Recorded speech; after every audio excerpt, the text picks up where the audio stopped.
आज आपण बनवणार आहोत शेवलांची भाजी। इथे मी ही शेवलांची एक जोडी घेतलेली आहे आणि हा बोंड्याचा पाला। आता आपण ही शेवलांची भाजी साफ कशी करायची ती बघणार आहोत। ही शेवलांची भाजी पावसाला सुरू झाला की पहिल्या आठवड्यातच मिलायला सुरू होते। यांची अशी आपण पानं काढून घेणार आहोत।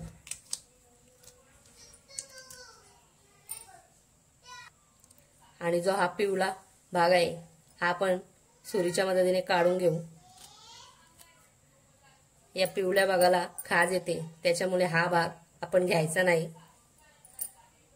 फक्त एवढा भाग आपण घेणार आहोत शेवलांचा।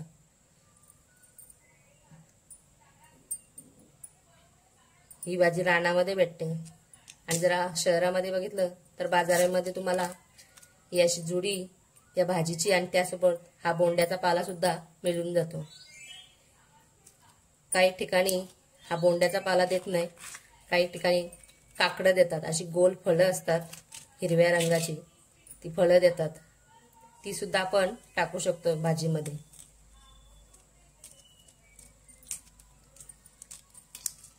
प्रत्येक कोंबाचा हा कलर वेगवेगळा आहे, तुम्ही बघू शकता।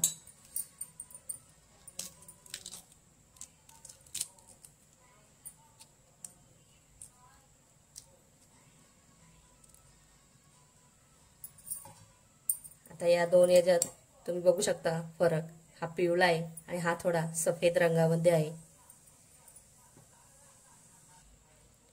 हा बोंड्याचा पाला टाकल्याच्या नंतर भाजी खकवत नाही जास्त घशाला। काकडं पण टाकतात याच्या जागी। ही पानं बारीक चिरून भाजीत टाकतात, तर काही जण या पानांची जोडी करून ही भाजीमध्ये टाकतात आणि ही जोडी फेकून देतात। आपण ही सध्या पानं ही बाजूला ठेवू आणि शेवला चिरून घेऊ।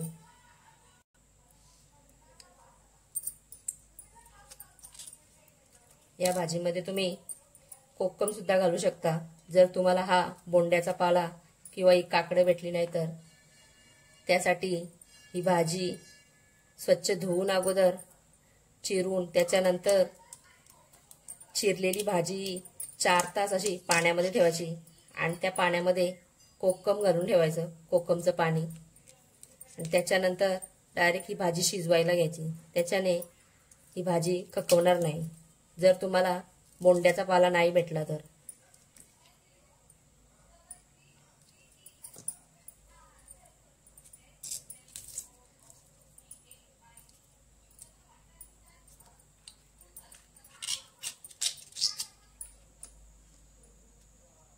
पावसाळ्यामध्ये बरेच ठिकाणी अशी भाजी निघते रानामध्ये आणि आदिवासी लोक असतात ती अशी बाजारामध्ये विकायला बसलेली असतात। ही एक जोडी तुम्हाला 40 ते 50 रुपयापर्यंत मिळून जाईल। ही भाजी खायला एकदम चविष्ट असते आणि या भाजीचे फायदे सुद्धा आहेत।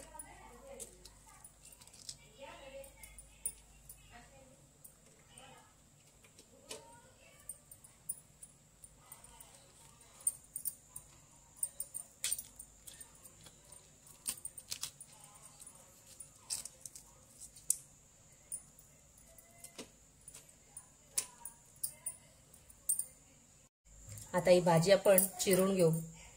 इथे तुम्हाला हा पिवळा भाग दिसत असेल, हा आपण अगोदर चिरून घेऊ। त्याच्यानंतर सर्व आपण कापून घेऊ भाजी।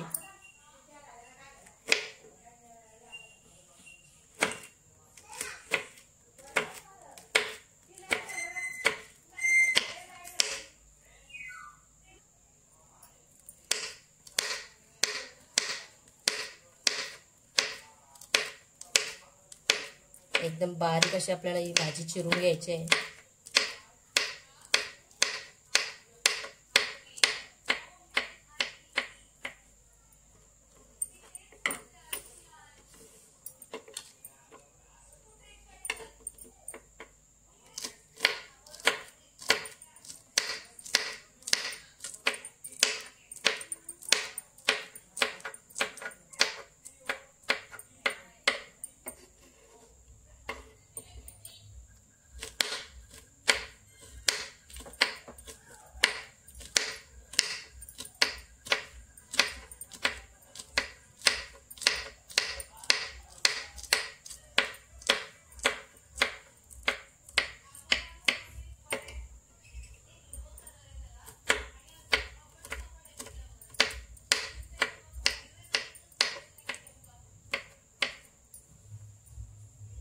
आता शेवळाची भाजी सर्वही आपली चिरून झालेली आहे. आता या आपण गरम पाण्याने स्वच्छ धुवून घेणार आहोत. ही भाजी आता मी गरम पाण्यामध्ये टाकलेली आहे. जी काही माती धूळ लागलेली असेल ही पाण्यामध्ये स्वच्छ आपण धुवून घेणार आहोत भाजीला आणि स्वच्छ अशी निथळून ठेवणार आहोत. आणि या भाजीला शक्यतो आपण जास्त करून गरम पाणीच वापरायचं, जास्त करून गार पाणी नाही वापरायचं. त्याच्यामुळे भाजी खकवत सुद्धा नाही.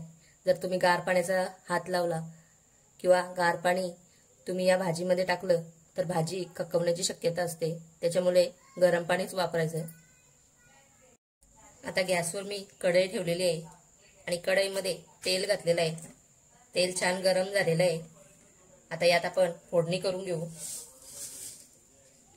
इथे मोहरी घालून घेते.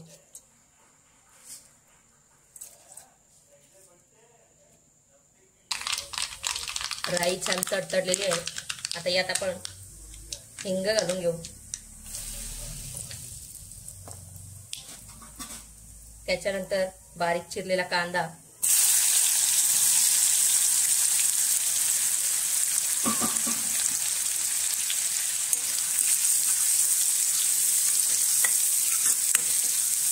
कांदा चांगला मऊ शिजून घेऊ आपण. त्या भाजीला थोडा कांदा जास्त वापरायचा.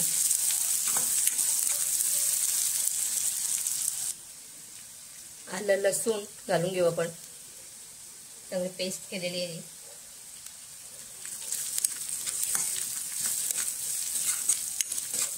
कांदा पण आता शिजलेला आहे आपला.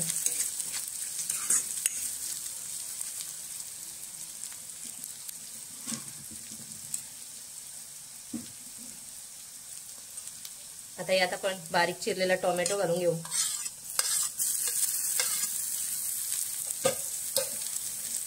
टोमॅटो चांगला शिजवून घेऊ.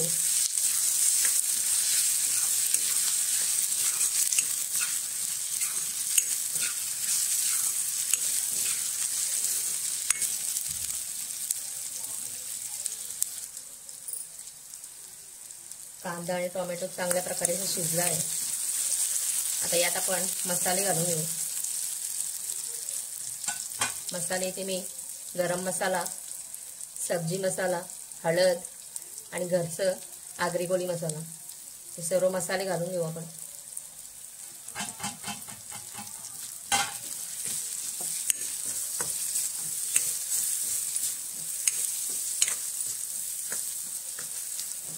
मसाल्यानं तेल सुटलं का यात आपण आता भाजी घालून घेऊ.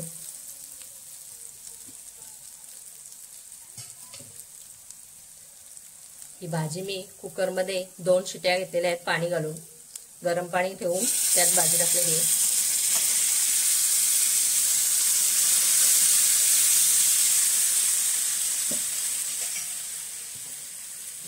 कुठेही गार पाणी मी वापरलेलं नाही.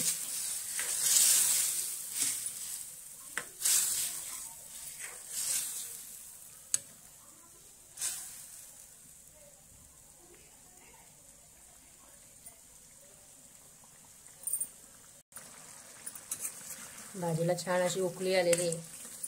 बघू शकता तुम्ही. या भाजीला काही जण बोलतात ही भाजी मटणासारखी लागते चवीला. जर चांगल्या पद्धतीने जर तुम्ही बनवली तर खूप छान अशी ही भाजी होते. चवीला एकदम टेस्टी भाजी असते. यात आता आपण ही बोंड्याची पानं घालून घेऊ.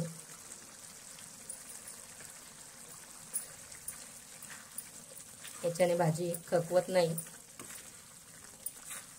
तुम्हाला जर ही पानं मिळाली नाही तर तुम्ही कोकम किंवा चिंच सुद्धा या भाजीमध्ये वापरू शकता.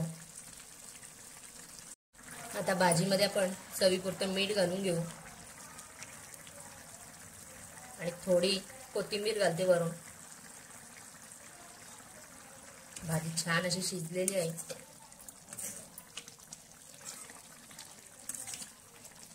बघू शकता तुम्ही.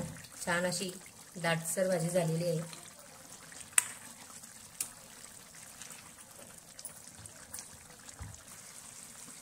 भाजी चांगली शिजून तयार आहे.